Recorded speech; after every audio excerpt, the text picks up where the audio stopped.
Welcome to FoodMood's podcast meditation series, Stories.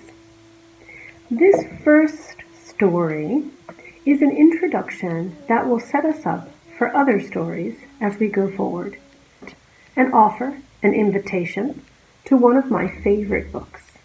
This is the Tao Te Ching, and it is the translation by Stephen Mitchell, my personal favorite. Is a book of guidance, a book of potential, a book to give us the chance to question ourselves, to be true to our heart. So frankly, this is why I chose this book and this topic for my first story. Stories following this will be more story-like. Some will include books as well. However, my journey in meditation really began with this book. And so it makes sense for me to share this as my first story in my meditation podcast. I found this book by accident, serendipity or accident, I'm not sure. And reading passages from this book brought me to the concept of stillness. And then I wanted more, and I found it through meditation. So I offer you this book, this story of this man, Lao-Tzu, as a way to enter into the idea of stillness. In the pursuit of knowledge, every day something is added. In the practice of the Tao, every day something is dropped.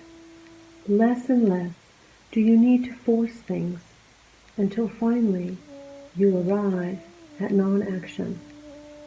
When nothing is done, nothing is left undone. True mastery can be gained by letting things go their own way. It can't be gained by interfering. I could spend the whole day reading to you from this beautiful book. And in fact, Wayne Dyer spent a whole year interpreting each and every one of these snippets, poems, and I have in the notes below, you are welcome to look up his book about that. Tao Te Ching can be translated as the book of the immanence of the way, or the book of the way and of how it manifests itself in the world, or simply the book of the way. The attributed author, Lao-Tzu, is relatively unknown. He may have been an older contemporary of Confucius and may have held the position of archive keeper in one of the petty kingdoms of the time. Like an Iroquois woodsman, he left no traces. All he left us is this book, the classic manual, The Art of Living, written in a style of gem-like lucidity, radiant with humor and grace, and large-heartedness and deep wisdom, one of the wonders of the world. Legend has it that this book was written as Lao-Tzu was leaving the province in which he lived in China because he was disillusioned and discouraged. And as he was departing, the man at the gate said to him, "Please, Master, will you leave us something of your teachings so that we may remember you and them?"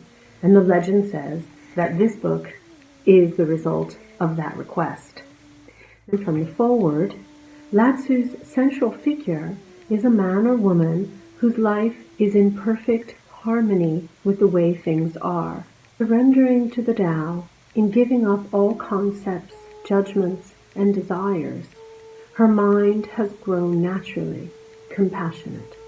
She finds deep in her own experience the central truths of the art of living, which are paradoxical only on the surface, that the more truly solitary we are, the more compassionate we can be. The more we let go of what we love, the more present our love becomes. The clearer our insight into what is beyond good and evil, the more we can embody the good. Until finally, she is able to say, in all humility, I am the Tao, the truth, the life.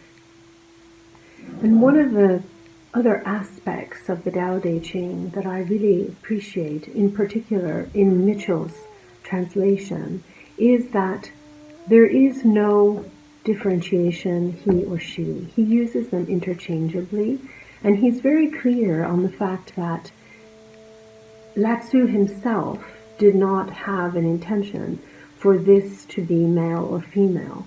It was universally applicable. If you want to get a copy of this book, feel free. You can get it electronically or in a version pocket or large. And if it's enough for you just to know that Lao-Tzu was a man, a legendary figure, who came to give us a chance to reflect on ourselves and what is possible when we are connected to our heart, when we are aligned, when we are in Wu Wei, doing, not doing. And for me, this is one of the most important concepts of meditation, the chance to be in stillness, the chance to connect to my heart, and the chance to recognize that I am part of something bigger. And therefore, I offer it to you. Thank you for joining me for a few minutes to receive love, inspiration, and kindness. Share with someone you love.